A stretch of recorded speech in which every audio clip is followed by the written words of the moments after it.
Graça e paz, amados irmãos. Gostaria de compartilhar com os amados o verso 18 do Salmo 145 da palavra do nosso Deus.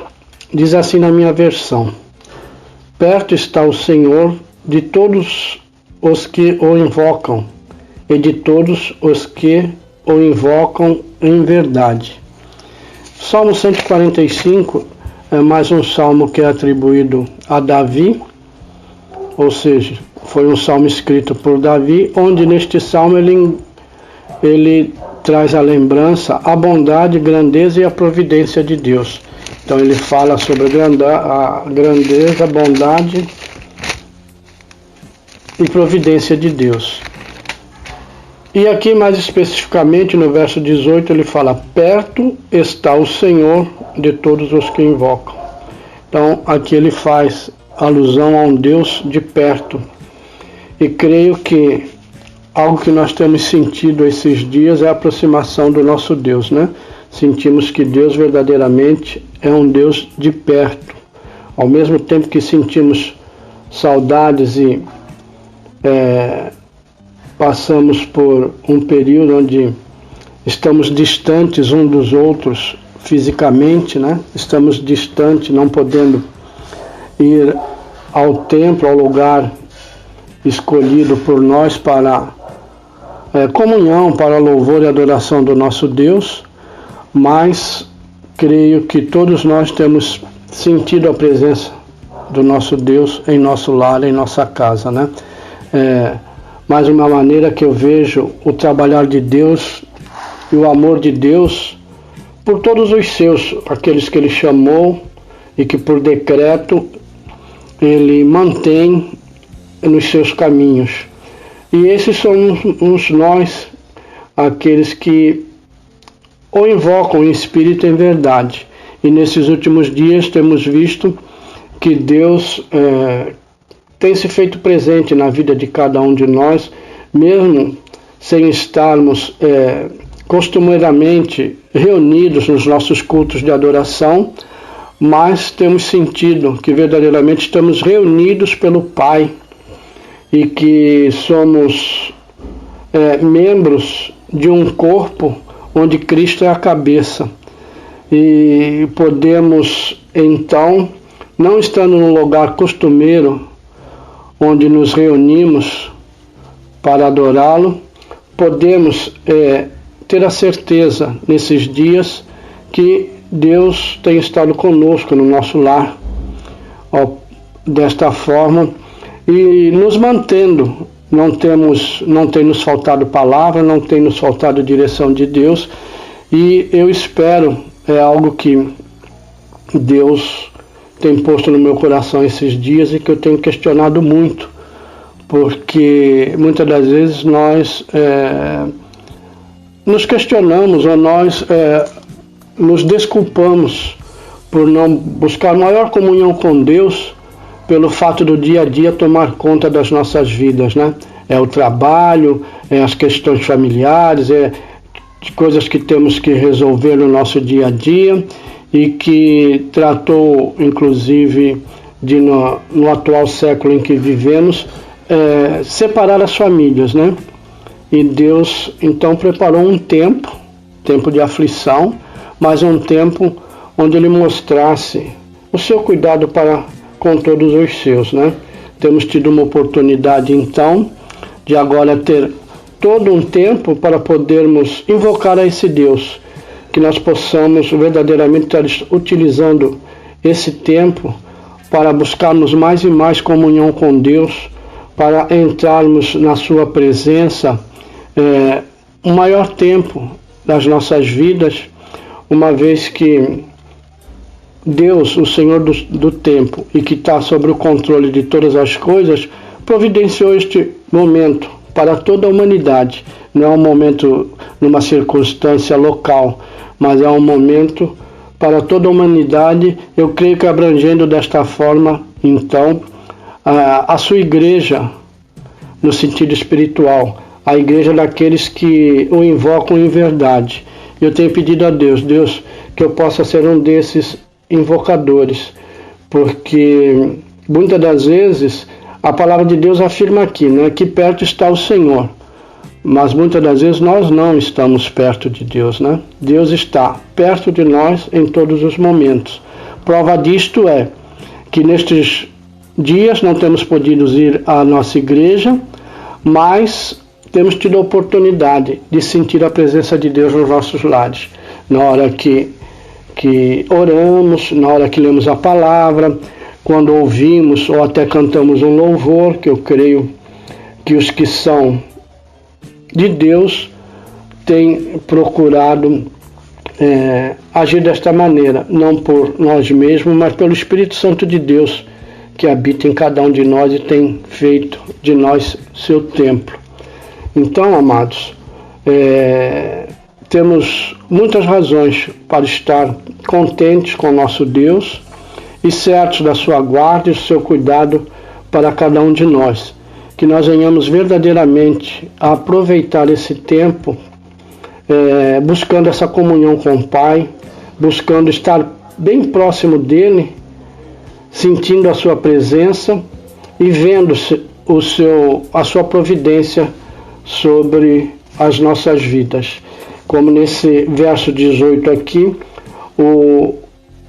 do 17 até o 21, o salmista deixa patente toda a provisão e proteção de Deus, e que nós possamos nos sentir assim como Davi se sentiu, alguém protegido e provido por Deus, e que nós possamos agradecer a Deus por mais esta oportunidade, né, de estarmos numa situação onde temos tempo suficiente, tempo em sobra, para buscarmos a Deus, buscarmos comunhão com esse Pai e estarmos diante dele todos os momentos. Que Deus abençoe a todos e que todos nós possamos refletir neste momento o que Deus tem feito por nós, né? A sua palavra, a palavra de Deus nos fala sobre Jesus falando sobre Jerusalém, em que ele tentava guardar os seus filhos como a galinha guardava os seus sob as suas asas. E eu vejo esse cuidado de Deus para com todos nós, que nós possamos estar convicto disso e agradecendo e louvando, como o salmista fez, ao nosso Deus. Amém, amados? Oremos, queridos. Pai Santo e Deus da glória, Senhor de provisão, Senhor de proteção, o Senhor que sempre está perto. Queremos te agradecer, Senhor, pelo teu cuidado, pelo teu zelo, Senhor, e pela manifestação do teu poder e da tua grandeza sobre todas as coisas, Senhor.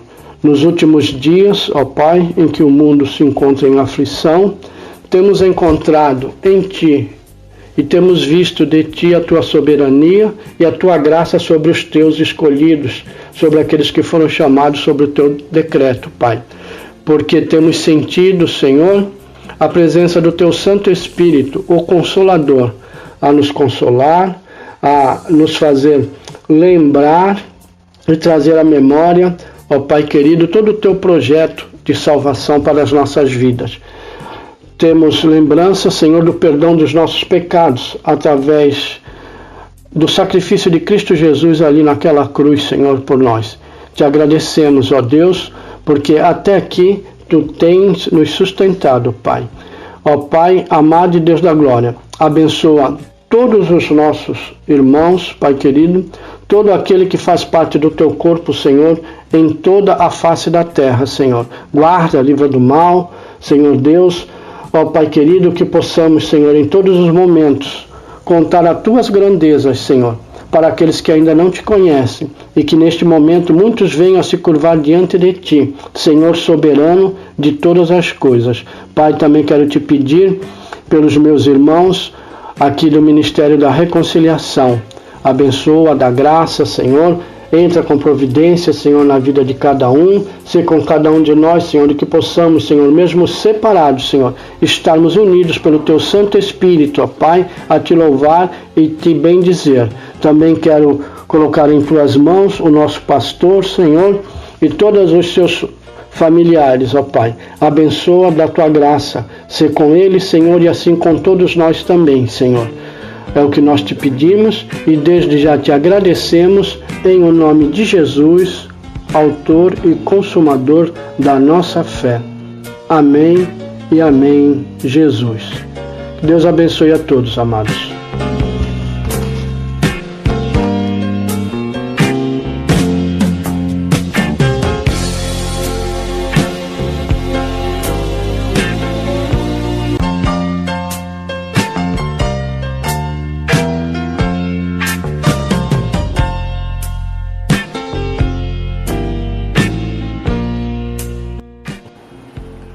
Estamos então aqui para apresentar aos irmãos essa versão online do nosso estudo bíblico de Apocalipse. Vamos hoje abordar a lição com o título O Cristo Glorificado, Fortalecimento da Esperança. Bem, queridos, vamos para começar, ler o texto de Apocalipse, capítulo 1, verso 1 até o verso 3 em destaque, para nós então abordarmos esse tema. Diz assim: revelação de Jesus Cristo, a qual Deus lhe deu para mostrar aos seus servos as coisas que brevemente devem acontecer, e pelo seu anjo as enviou e as notificou a João, seu servo, o qual testificou da palavra de Deus e do testemunho de Jesus Cristo e de tudo o que tem visto. Bem-aventurado aquele que lê e os que ouvem as palavras desta profecia e guardam as coisas que nela estão escritas, porque o tempo está próximo. Bem, queridos, a morte de um líder quase sempre provoca desestabilização nos liderados. No cristianismo não foi diferente. Os discípulos de Jesus, com sua morte, sentiram-se derrotados. Para eles, a caminhada não teria continuidade, pois seu líder havia sido morto. E agora, então, estavam sem a presença daquele que era a razão do movimento cristão. Desanimados e frustrados, preparavam-se para voltar às suas atividades, lamentando o que havia acontecido. No entanto, ao terceiro dia, como havia sido anunciado, surge a surpreendente notícia da ressurreição de Cristo. Ele está vivo. Aparece aos discípulos e permanece 40 dias entre eles. Tudo muda e então é evidente que a causa não está perdida. Os seguidores de Jesus ganham um novo alento e o movimento toma novo impulso. A visão do Cristo glorificado na abertura do Apocalipse é então a visão que fortalece a esperança, pois, mais uma vez, a igreja é lembrada de que o seu Senhor não está morto. Ele venceu a morte. Antes de descrever as visões que teve, o apóstolo João relata que o que vai ser apresentado é a revelação de Deus dada a Jesus Cristo e transmitida aos cristãos com o objetivo de revelar as coisas que começariam a acontecer. Ele, João, é quem recebe as visões e as transmite, não de forma oral, mas escrita. E é então a ênfase do texto que lemos, Apocalipse 1 a 3. Primeiramente, o livro é um endereço às 7 igrejas da Ásia. E aí a ênfase é histórica, que sofriam severas e cruéis perseguições por parte do Império Romano. A saudação é feita em nome de Deus, aquele que é, que era e que há de vir, em nome do Espírito Santo, 7 Espíritos que representam a plenitude do Espírito, e em nome do Senhor Jesus Cristo, cuja soberania se estende sobre toda a terra. Vamos conferir isso? Apocalipse 1, 4 a 6. João, às 7 igrejas que estão na Ásia, graça e paz seja convosco da parte daquele que é, e que era, e o que há de vir, e da dos 7 Espíritos que estão diante do seu trono, e da parte de Jesus Cristo, que é a fiel testemunha, o primogênito dos mortos e o príncipe dos reis da terra, aquele que nos ama e em seu sangue nos lavou dos nossos pecados, e nos fez reis e sacerdotes para Deus e seu Pai. A ele glória, poder, para todos sempre. Amém. Embora o livro tenha sido destinado em primeira mão aos cristãos do primeiro século, destina-se também a todos os cristãos a quem constituiu reino e sacerdotes. A ênfase do verso 6, que acabamos de ler. A igreja é reino porque tem um rei, e também é reino porque participa do reino messiânico de Cristo. Os salvos exercem um papel de reis junto com o rei messiânico, que é Cristo. Esse rei, então, que há de voltar, e todos o verão, pois quem faz a promessa é o Deus eterno, o Alfa e o Ômega. São a primeira e a última letra do alfabeto grego e simbolizam então a eternidade de Deus. Ele é o princípio e o fim de tudo. Bem, vamos destacar então os versos 7 e 8.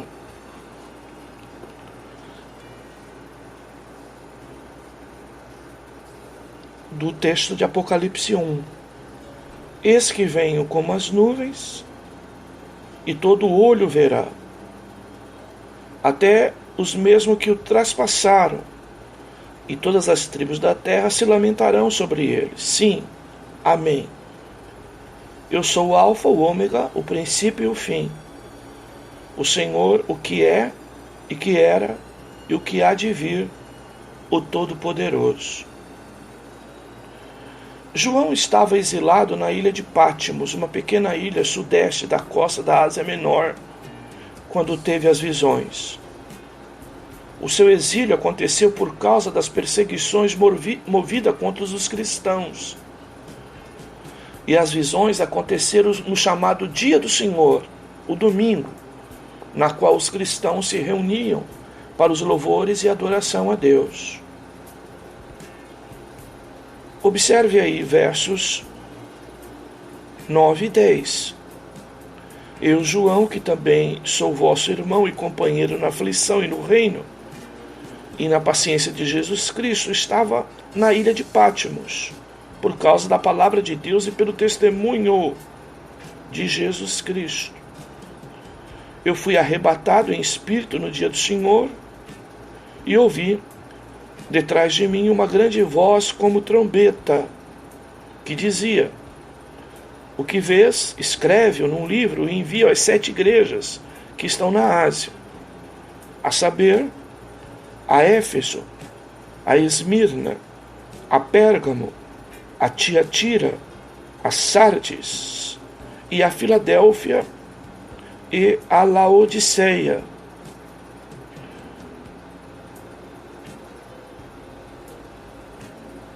Ao ouvir a voz que lhe falava, João se voltou para ver quem falava com ele.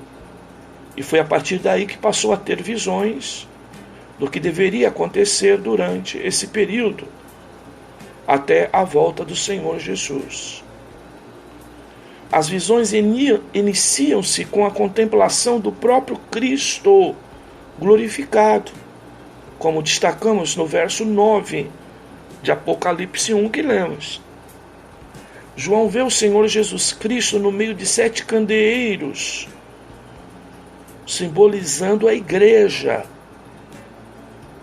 Ele estava vestido com vestes que se estendiam até os pés e com um cinto de ouro. Essas eram as vestes do sacerdote e dos reis, simbolizando, portanto, a realeza de Jesus. Seus cabelos eram brancos como a alva lã e brancos como a neve, uma referência à sua santidade e dignidade. Seus olhos eram como a chama de fogo, representando a sua onisciência. Ele vê tudo, nada escapa ao seu olhar. Seus pés eram semelhantes ao bronze polido, simbolizando então a sua fortaleza. Sua voz, como de muitas águas, haveria de ser ouvida por todos. Ele tem na mão direita 7 estrelas, simbolizando os pastores, aos cuidados de quem as igrejas haviam sido entregues. A espada de que sai de sua boca é penetrante e simboliza o poder de sua palavra, como confirma Hebreus 4:12. O brilho de seu rosto, como o brilho do sol em toda a sua força, revela a sua majestade. A visão foi tão forte que João caiu aos pés de Jesus, como que morto. Entretanto, logo foi encorajado com a certeza de que Jesus está vivo, pois ressuscitou e tem o controle de tudo em suas mãos. Vamos então seguir a leitura desse texto, que diz assim: E virei-me, verso 12, para ver quem falava comigo. E virando-me, vi 7 castiçais de ouro, e no meio dos 7 castiçais, um semelhante ao Filho do Homem, vestido até os pés de uma veste comprida, e cingido pelo peito com um cinto de ouro. E sua cabeça e cabelos eram brancos como a lã branca, como a neve, e os olhos como chama de fogo. E os seus pés semelhantes a latão reluzente, como se tivesse sido refinado numa fornalha, e sua voz como a voz de muitas águas. Ele tinha à sua destra 7 estrelas. Da sua boca saía uma aguda espada de 2 fios, e o seu rosto era como o sol, quando na sua força resplandece. E eu, quando ouvi, caí a seus pés como morto. E ele pôs sobre mim a sua destra, dizendo: Não temas, eu sou o primeiro e o último. E o que vive, fui morto, mas eis aqui, estou vivo para todo sempre. E tenho as chaves da morte e do inferno. Escreve essas coisas que tens visto, e as que são, e as que depois destas hão de acontecer. O mistério das 7 estrelas que viste na minha destra e dos 7 castiçais de ouro. As 7 estrelas são os anjos das 7 igrejas, e os 7 castiçais que viste são as 7 igrejas. Bem, vamos contextualizar então esse capítulo 1. E vamos então, é lógico, sempre com este princípio condutor de que o Cristo do Apocalipse, que é destacado, a sua ênfase é o Cristo glorificado. Lembre que o Jesus, até antes de sua glorificação, em seu último estágio, é visto como um Cristo sofrido, um Cristo, inclusive, morto no madeiro. Mas o Cristo glorificado, então, ele reacende, fortalece a esperança da eternidade para os seus discípulos, para os cristãos de maneira geral, porque esse Cristo glorificado, então, representa o Cristo que é vencedor, o Cristo, então, ressurreto, o Cristo, então, que vive, o Cristo, então, que agora, de fato, não é, será apresentado como rei. Diferente, como dissemos, daquele Cristo da última visão a partir do Gólgota, morte e sepultamento. A certeza de que Jesus está vivo e presente na vida da igreja, reinando soberanamente, constitui-se em condição fundamental para os cristãos continuar sua luta neste mundo contra tudo que se opõe ao reino de Deus. Os cristãos não estão sozinhos nessa luta. Por isso, a visão do Cristo glorificado nos ensina, entre outras coisas, o seguinte. Ponto 1. Jesus é soberano na história. Jesus é o primeiro e o último, o alfa e o ômega, como vimos lá, toda ênfase no verso 8 ao 17. Essa expressão revela que ele é o Senhor da história. Estava presente com Deus antes mesmo da fundação do mundo, agiu no passado, age no presente e agirá no futuro. E como afirma Hebreus 13:8, a ideia então da imutabilidade de Cristo ao longo de sua eternidade. Um Cristo que é Deus eterno e imutável. Eu repito, Hebreus 13:8. Jesus Cristo ontem e hoje, ênfase da eternidade, é o mesmo, imutabilidade, e o será para sempre. De novo, princípio de eternidade. Então eu repito, eternidade e imutabilidade. Essa é a visão que a igreja precisa ter de Cristo, o Cristo triunfante e soberano, que vence a morte e Satanás.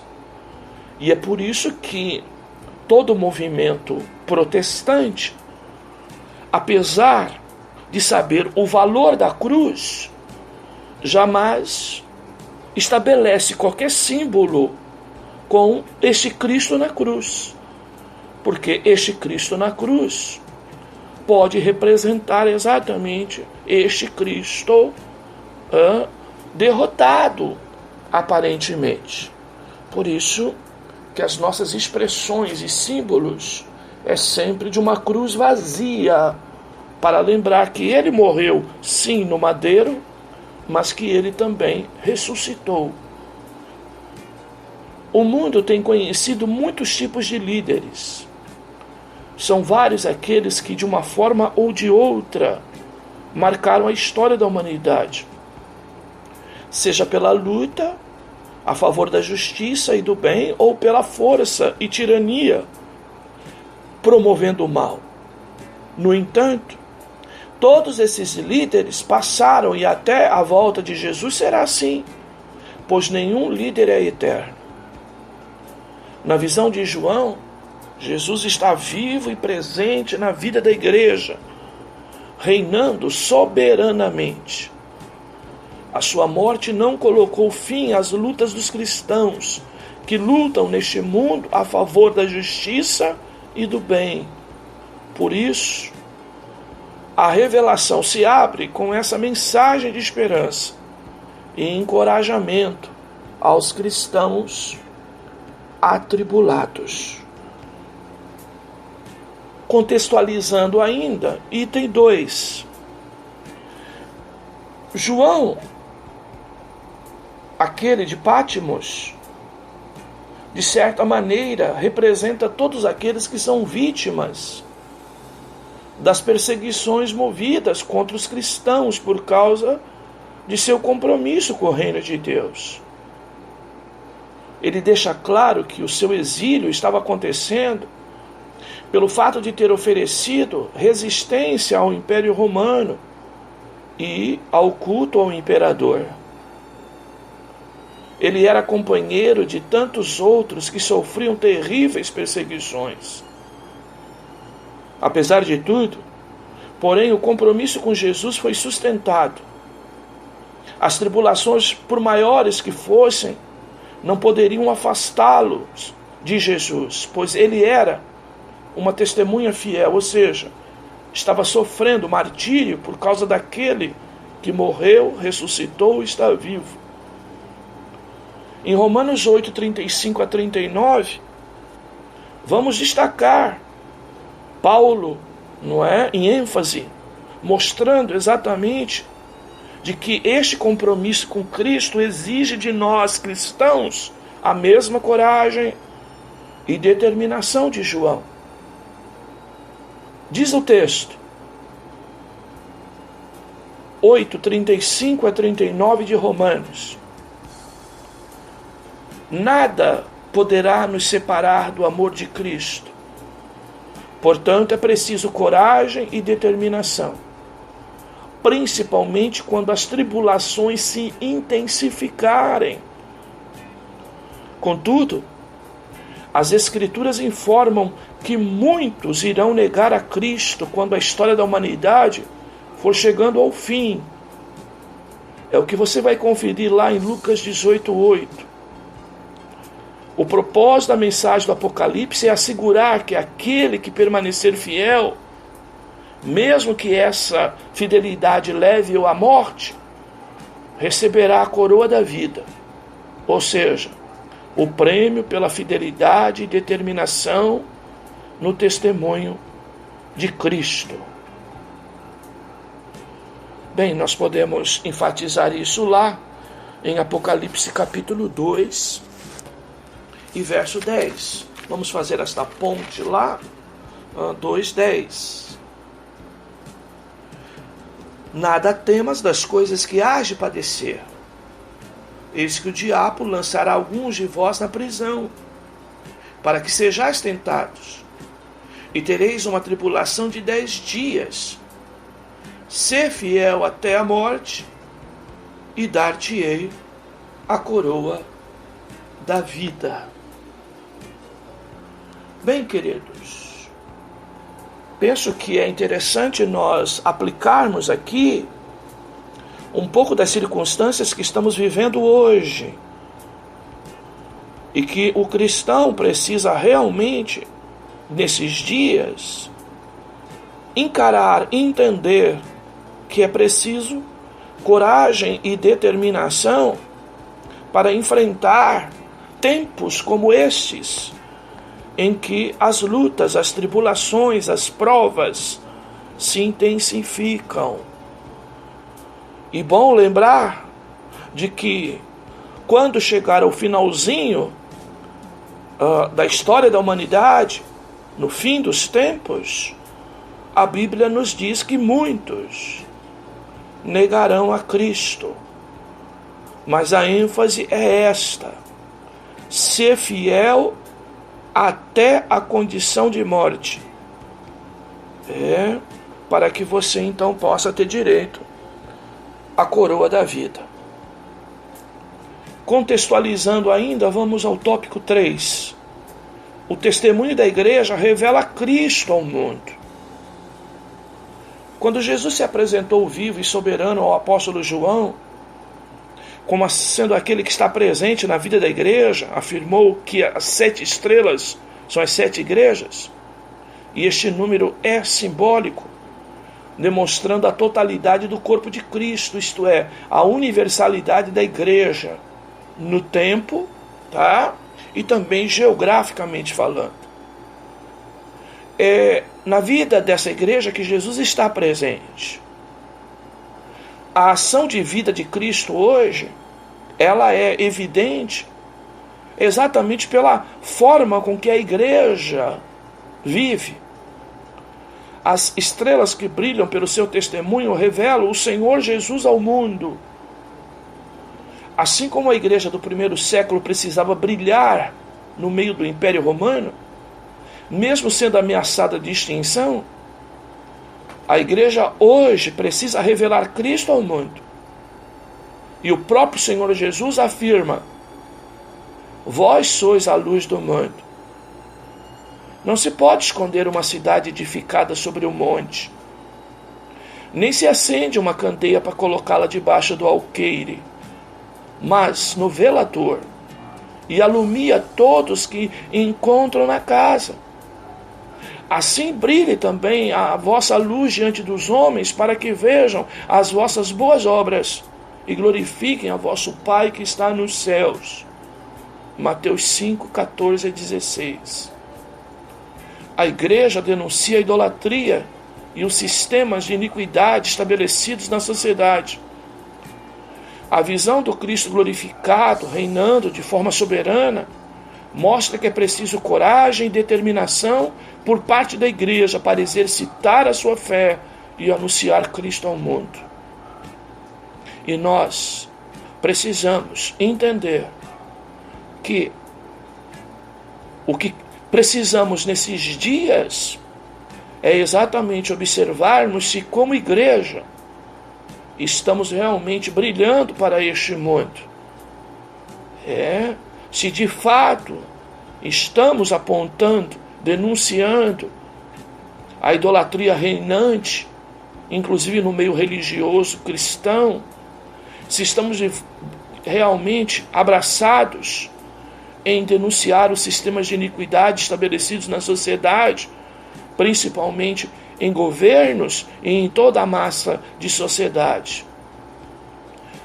Esta visão do Cristo glorificado, reinando de forma soberana, mostra que é necessário à igreja coragem e determinação, não apenas para enfrentar as lutas quando elas se intensificam, mas principalmente, mesmo em meio às lutas e sofrendo todo tipo de perseguição ou tribulação, a igreja precisa manter sua posição de uma igreja viva, de uma igreja que reconhece o Cristo glorificado que vive sobre ela, uma igreja que sabe que Jesus é soberano sobre toda a história.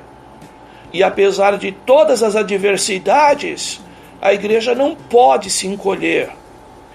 A um mundo assustado, diria o grande pregador, é preciso uma igreja corajosa. E a coragem da igreja não está em dizer para este mundo que a tribulação vai passar, mas cabe à igreja denunciar tanto a idolatria e a falsidade que está no sistema religioso cristão e todo sistema religioso, como também apontar as iniquidades que estão no meio da sociedade e no meio do governo. Por isso, nós precisamos, com uma lição como essa, ser desafiados. Porque o que vemos, em grande parte, é a igreja medrosa, irmãos amedrontados, com receio, com o mundo, assim como o mundo está. Quando na verdade deveríamos estar anunciando as iniquidades da sociedade e também apontando ao sistema religioso que por vezes está sustentado em cima dos princípios de idolatria. Por tudo isso, meus amados, devemos prestar atenção às advertências do Espírito Santo. Ele continua a falar às 7 igrejas e nos ordena a vencer o pecado no mundo e nos proíbe tolerar a imoralidade em nosso meio. Se não formos vitoriosos nessa área crítica, com certeza seremos privados da presença e do poder do Espírito Santo, tornando dos inimigos do reino de Deus. Se por outro lado vencermos, receberemos então o maná escondido da vida espiritual e uma pedra branca, que significa o triunfo da nossa fé sobre tudo quanto procura destruir a nossa devoção a Cristo. Não permita, meu irmão, que o que está acontecendo leve a você se sentir e agir como um destruído em termos de sua devoção a Cristo. É tempo de se apegar cada vez mais a Ele. É tempo de combater o que é falso, o que é iníquo. É tempo de sofrer, mesmo que seja até o limite da morte. E eu digo, morrer inclusive por amor a Cristo. Nós precisamos nesta hora mostrar não só caráter de igreja, mas personalidade de igreja. E é isso que ainda Deus requer da sua igreja verdadeira. Infelizmente, tudo que vemos por aí não é um jejum para mudar uma situação, o caos para enfrentar o vírus, não é? Porém, lembre-se, Jesus morreu foi para nos redimir de todo o pecado. E a causa de toda essa destruição que o mundo vive, não apenas em pandemia, mas na prostituição, no avanço das drogas, não é? No avanço da corrupção, no avanço de todo tipo de prática, não é? Fora da palavra. Bem, meus amados, se você ainda está surpreso, você não está levando a Bíblia a sério. Não está levando a Bíblia a sério. Porque Sodoma e Gomorra, quando mergulhou num profundo estado de iniquidade, o que ela viu foi o fogo caindo do céu e destruindo a todos. Quando os conterrâneos e contemporâneos de Noé se firmaram cada vez mais na tendência de viver iniquidade sobre iniquidade, pecado sobre pecado, o que presenciaram foi a destruição do mundo antigo pelas águas do dilúvio.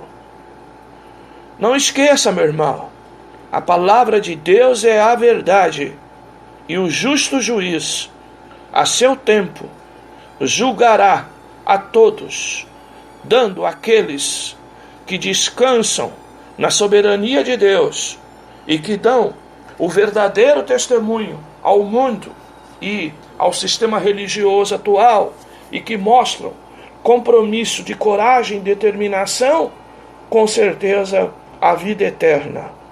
Mas ao ímpio e àquele que tem caminhado de forma perversa contra os estatutos de Deus, está reservado o fogo eterno, o inferno por toda a eternidade. Que Deus esteja com você, que Deus esteja conosco, que nós possamos, de fato, mesmo com limitações, mostrar quem somos de verdade.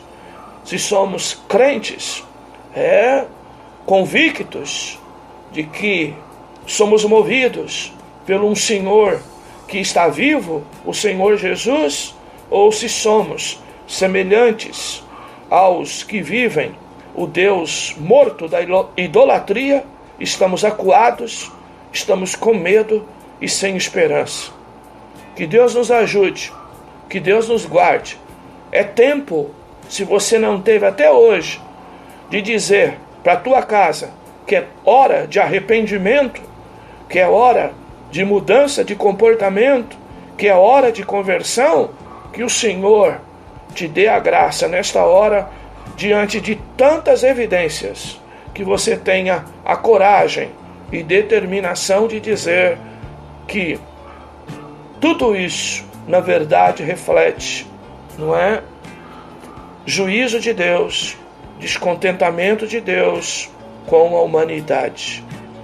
A eu e você que temos a esperança da vida eterna, permanecemos firmes nesta palavra, certo de que aquele que começou a boa obra aperfeiçoará até aquele grande dia que parece-nos que cada vez está mais próximo.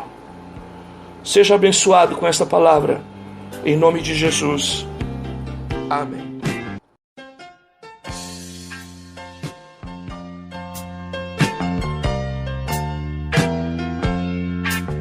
Este mundo jamais pode me separar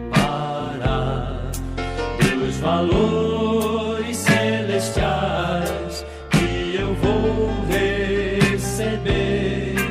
Meu tesouro e esperança estão no meu novo lar.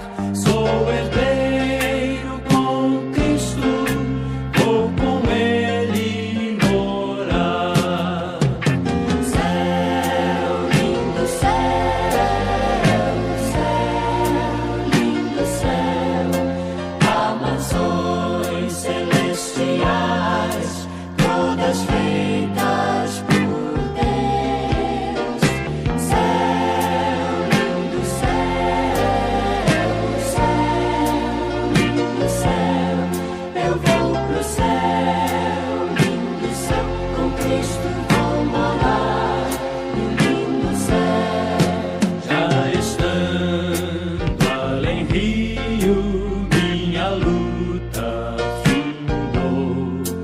Eu não temo mais pecado, pois Jesus me lavou.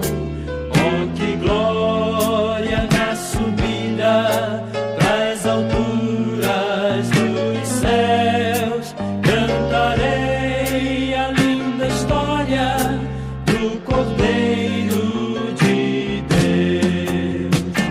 Céu, lindo céu, lindo céu, há mansões celestiais, todas feitas por Deus. Céu, lindo céu,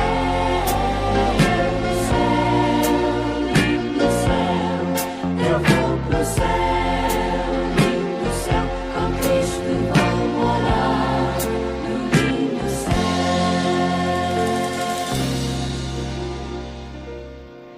Manso e suave, Jesus convidando,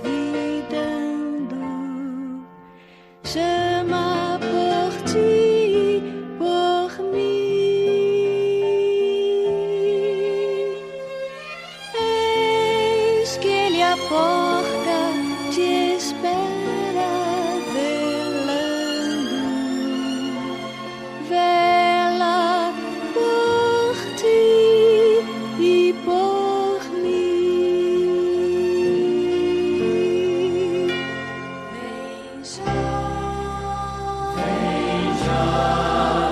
Vem já,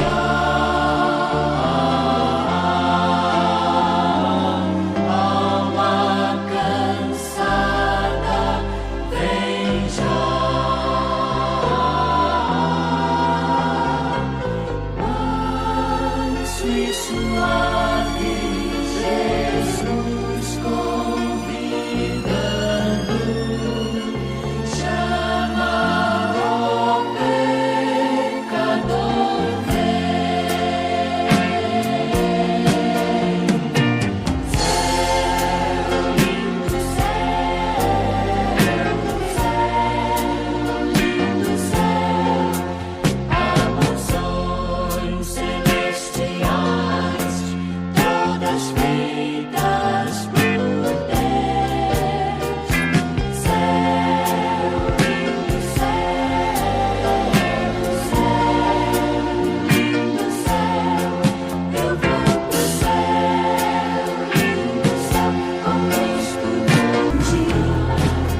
Acesse nosso portal na internet. Notícias, devocionais, estudos bíblicos, vídeos, ministério, declaração de fé, pedidos. Fale conosco. Acesse ministériodareconciliação.net.